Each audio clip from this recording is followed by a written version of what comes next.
Today, I want to talk to you about the domino effect.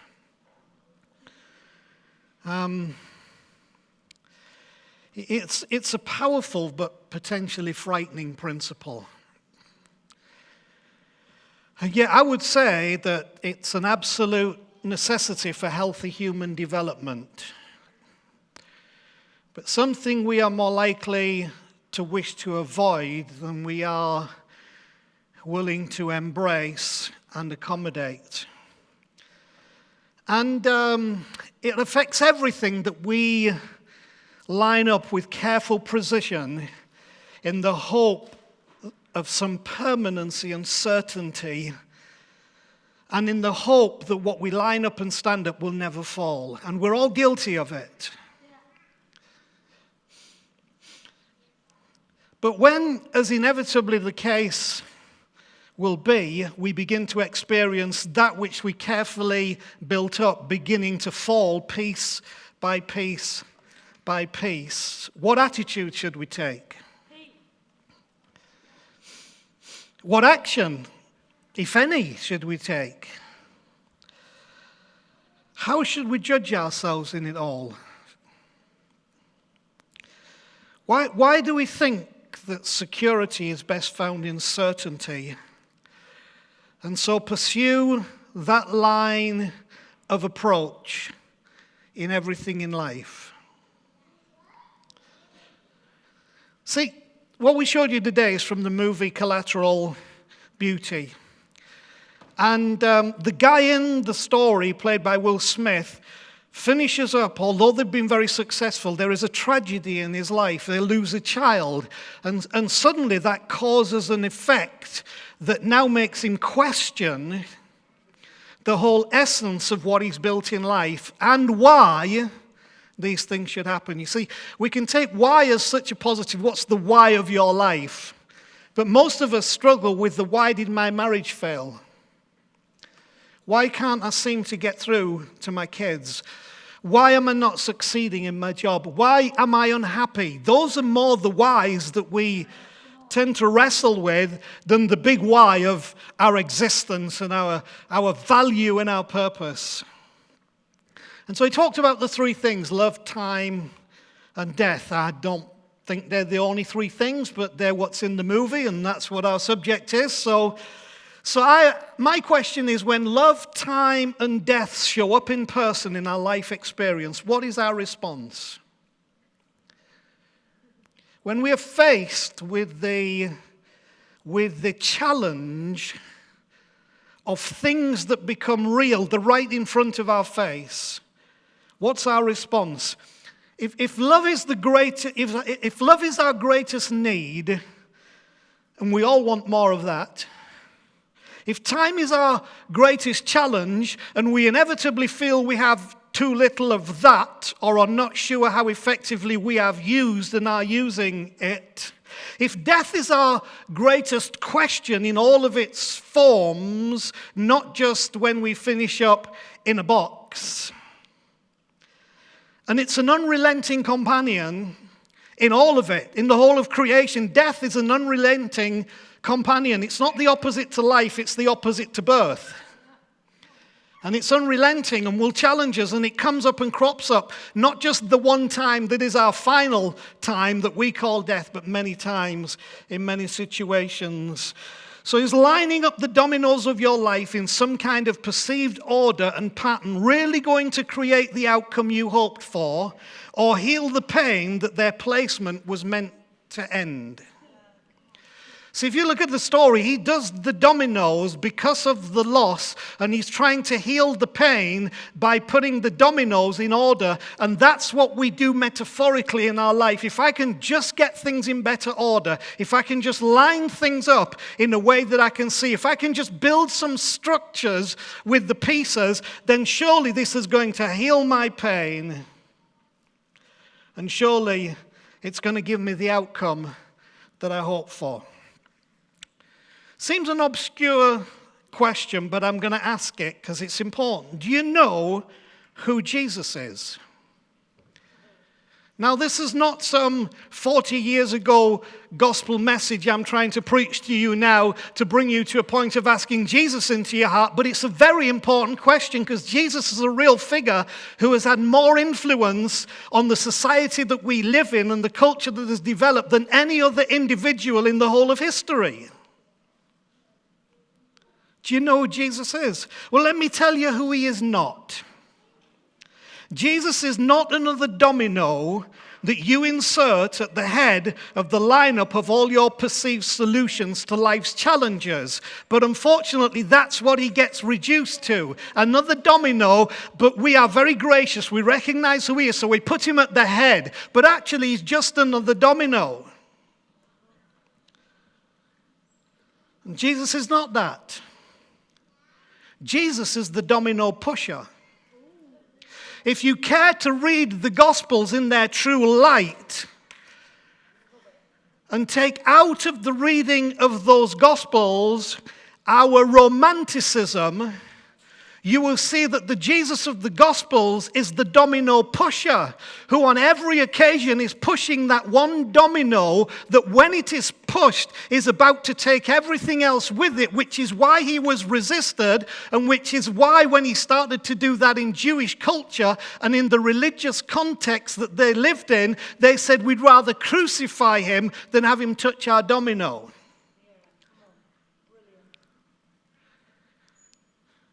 But just like we had in the story of Thingy, if I'm not the bell ringer, Smallfoot, if I'm not the bell ringer, who am I? I would say if Jesus is not the domino pusher, who is he? And so all the time he's pushing people's dominoes. Why?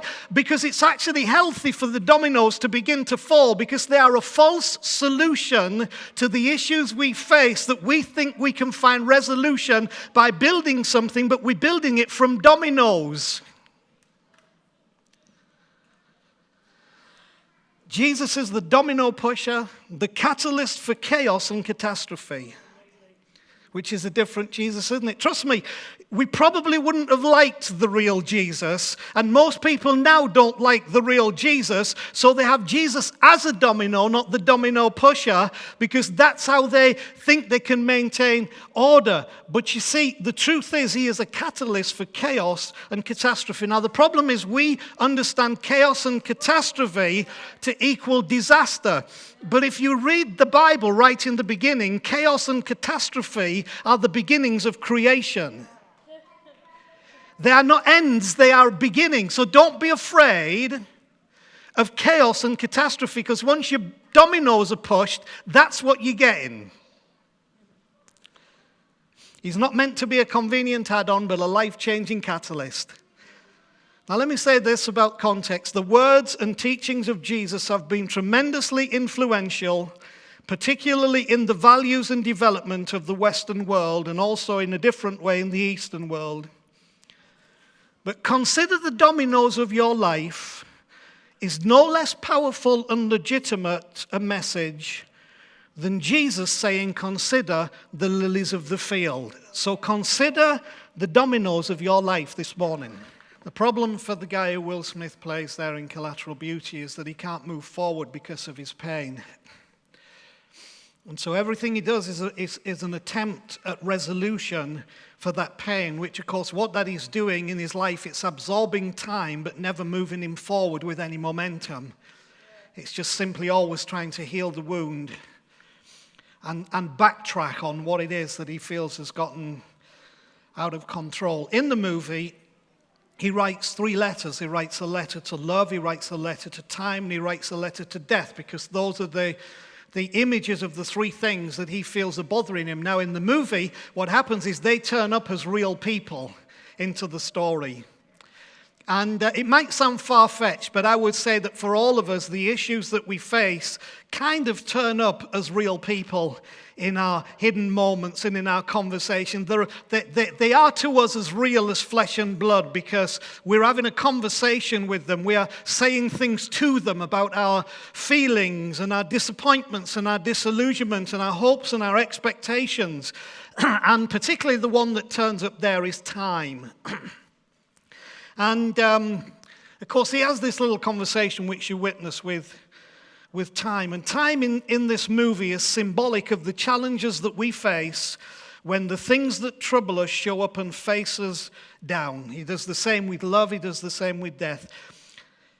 And I don't know if you noticed it, but it only had to touch one thing to begin a collapse of everything that he had been building to fix his feelings up to that time.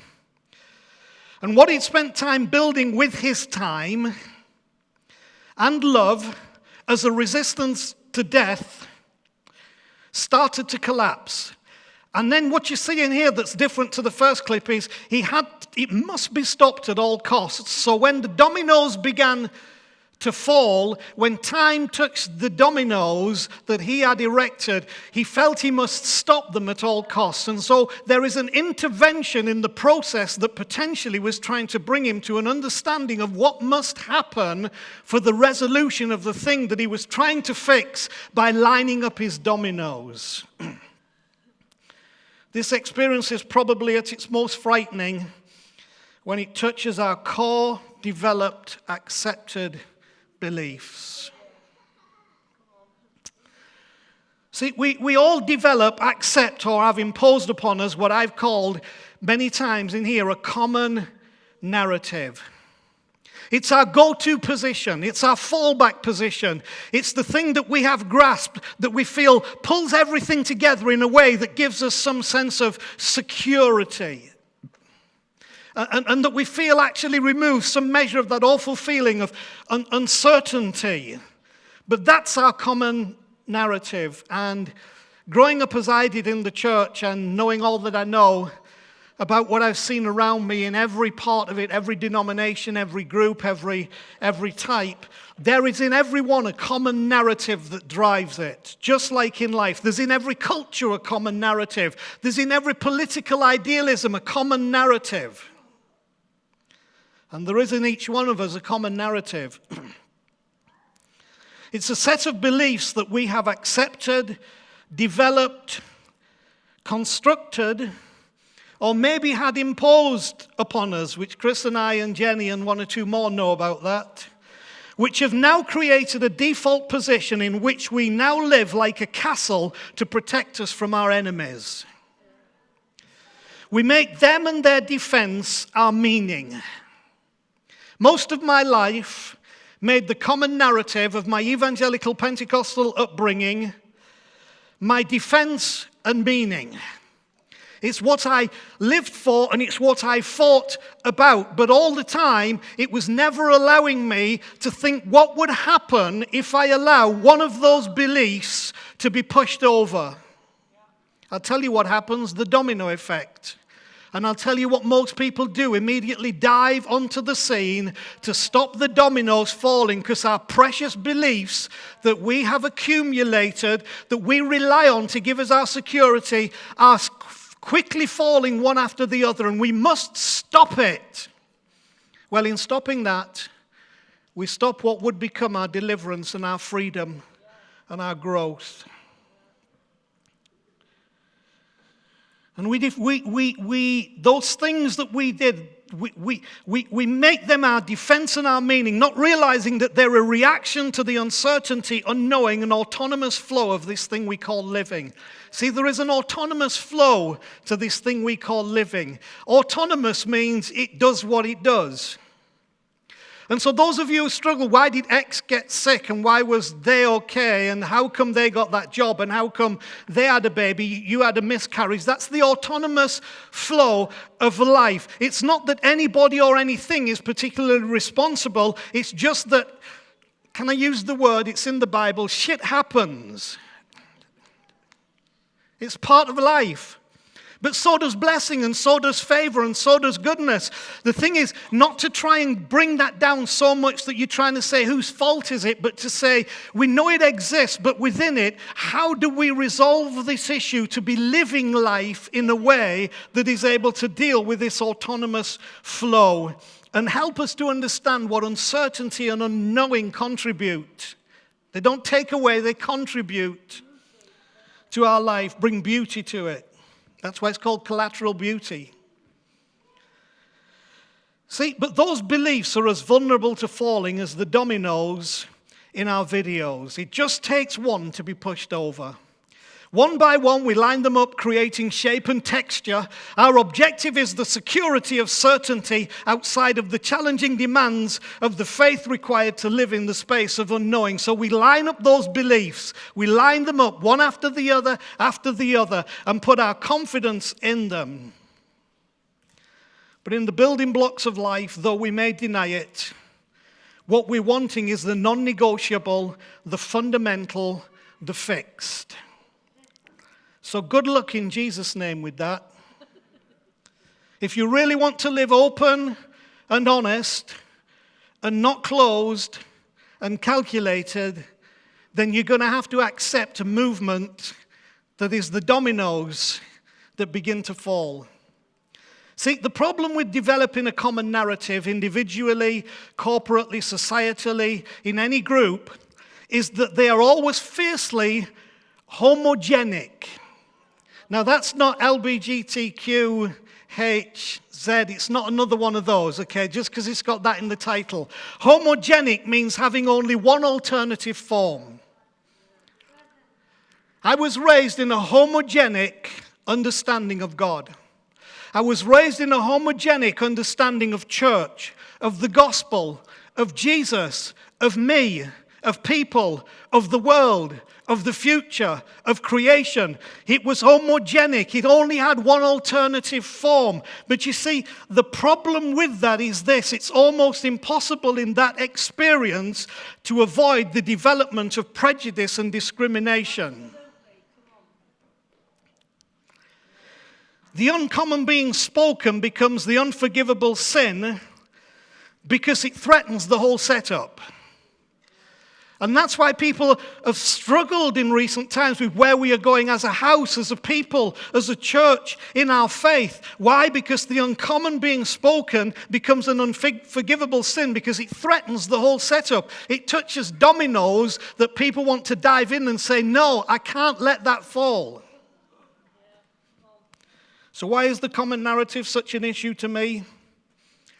Because I now see that culture itself is a kaleidoscope of people with different experiences and stories to tell, and has been throughout history. And when we become closed off to that, we accommodate the common narrative, and the common narrative prevents our journey from going where it should, because we're trying to heal our pain through putting more and more solid beliefs in place. To think we can corral these into one exclusive conclusion is both naive and arrogant. It leads to an imbalance in perceptions about the importance of all truth. Now, there's a fascinating thing that Jesus said that most people miss, one of the critical words. Jesus said these words. He said, and you will know the truth, and the truth will make you free. And it also says that when he sends the Spirit, his Spirit, the Christ Spirit, the Holy Spirit, he will lead you into all truth.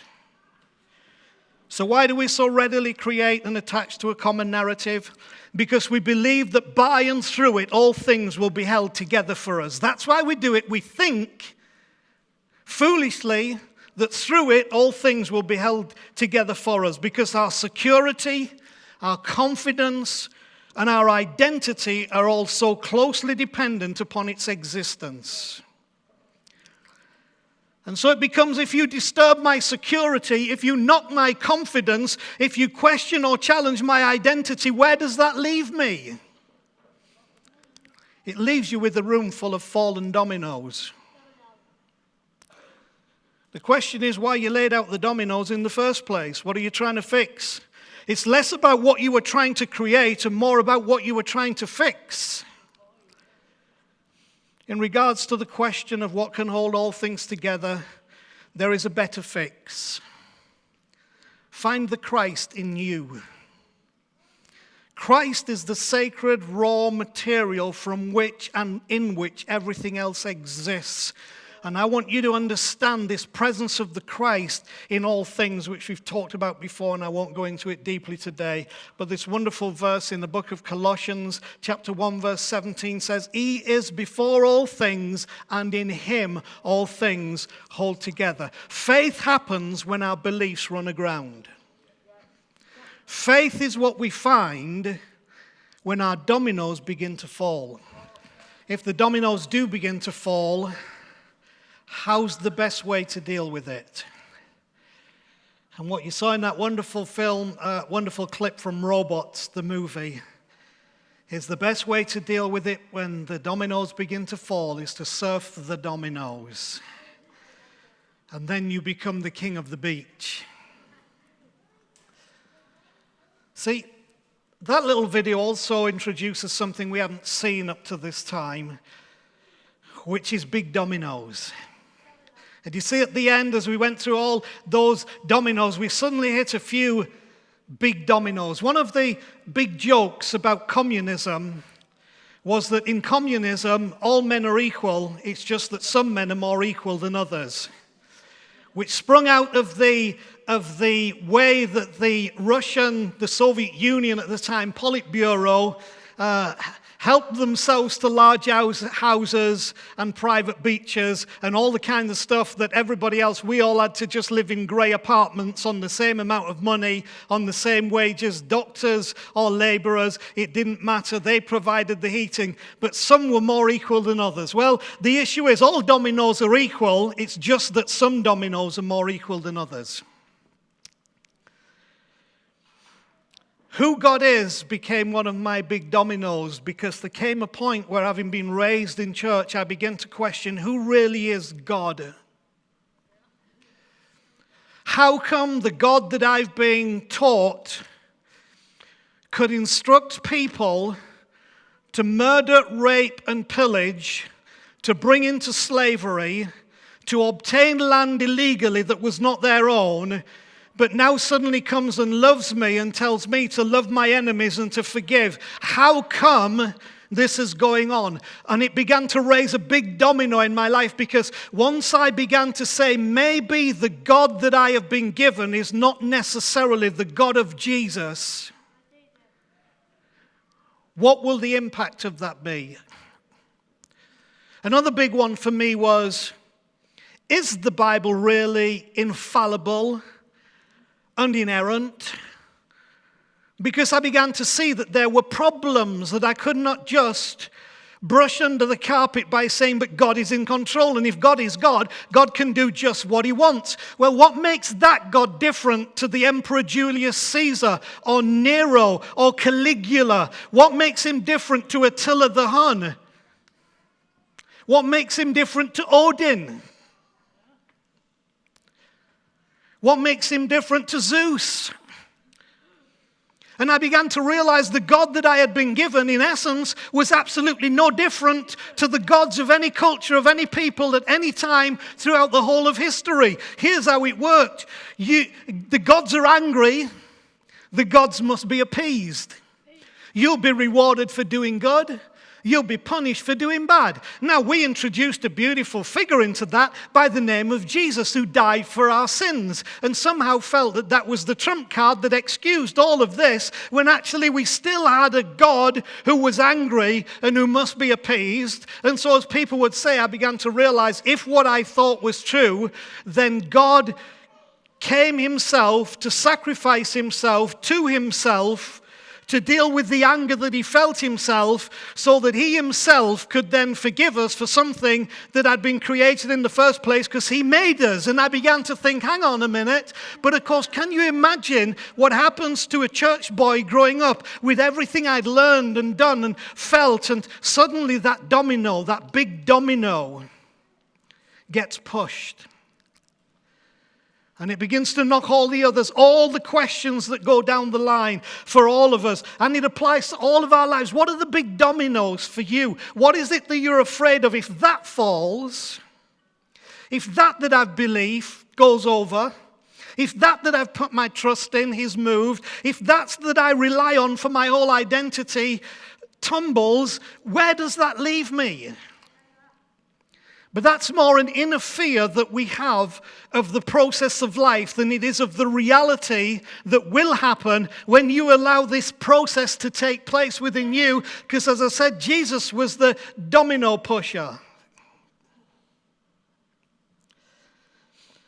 When the big domino falls in this movie, Robots, it does something very amazing. It creates a tsunami wave. The big domino falls and it hits all the pile of dominoes, and those dominoes begin to move like a tsunami wave. Let me tell you, that's really what happens when the big dominoes fall in your life. They begin to create a tsunami wave of all the other dominoes, and then you have a challenge. You will either surf it or be crushed by it. Now, our tendency, because of the disappointment, the disillusionment, the loss of identity, the loss of security, the loss of certainty, we give ourselves to be crushed by it and have to begin again, when actually this process is one that you should learn to surf upon it and see where the wave will take you, because the wave will always take you to the shore. The wave doesn't take you out into being lost in some deep ocean. The wave will always bring you to the shore. And this wave that's created, that's a tsunami, but happens because of the collapse of the big dominoes in your life, if you will surf the wave, will always bring you to the shore. See, the object of belief is to create certainty and to place things beyond question. But I have to tell you, that's the land of make-believe, not the reality of life. And we said this before in our teachings over the last few weeks. Belief is not faith. Faith is what happens when our beliefs run aground.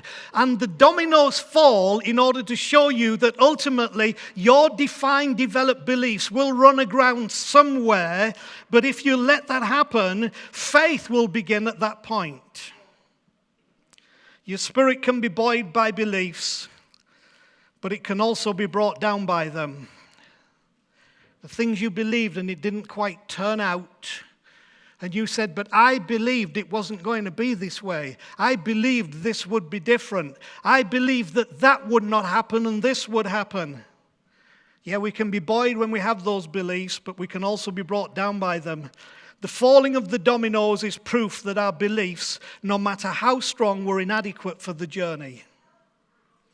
And when they prove inadequate, that's not the place of destruction, it's the place of opportunity. So stop letting it release pity and start letting it release potential. When the dominoes are allowed to fall is when we truly engage with the journey of faith, which always leads us to the embracing of a new reality. And that's what I want you to get from this domino effect. It's not the time for adding Jesus. It's the time to discover your Christ consciousness. Christ consciousness is not the ability to recite a set of words about Jesus or reference to a particular felt experience at some point in life, but the immovable, constant, and present awareness of a oneness at work in all things, a belonging that goes way beyond belief, a knowing that cannot be produced by purely academic pursuit. Within that consciousness, even doubt is not destructive, and even falling dominoes cannot derail the purpose and potential that is the miracle called you. So I say, you on that again? I say let them fall in the light of that. Okay, so it's not the time for adding Jesus, it's the time to discover your Christ consciousness.